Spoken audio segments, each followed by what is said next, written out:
Randy Kejaernet tuntut Syahnaz Sadiqah minta maaf ke istrinya, Lady Nayoan. Pesinetron Randy Kejaernet mengaku dirinya sudah minta maaf pada JJ Govinda atas perselingkuhannya dengan Syahnaz Sadiqah. Akan tetapi, Syahnaz Sadiqah dikatakan belum minta maaf kepada Lady Nayoan, istri Randy Kejaernet. Randy pun membeberkan alasan dirinya ngotot supaya Syahnaz juga minta maaf pada istrinya.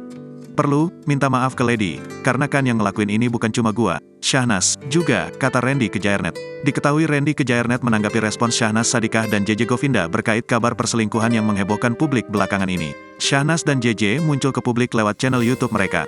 Syahnaz mengakui kesalahannya dan minta maaf JJ, suaminya. JJ menerima maaf Syahnaz dan memilih mempertahankan rumah tangga mereka. Bahkan JJ tegas sebagai kepala keluarga melindungi Syahnaz dalam situasi apapun. Ia juga masih menempatkan Syahnaz sebagai wanita mulia di hidupnya. Terlepas daripada sikap JJ, Randy berharap Syahnaz juga minta maaf kepada Lady Nayoan, sang istri. Sebab Randy Kejaernet mengakui sempat meminta maaf terkait perselingkuhan tersebut kepada suami Syahnaz Sadiqah, JJ Govinda. Suami Lady Nayoan ini kemudian tidak bisa menanggapi lebih jauh terkait klarifikasi tersebut.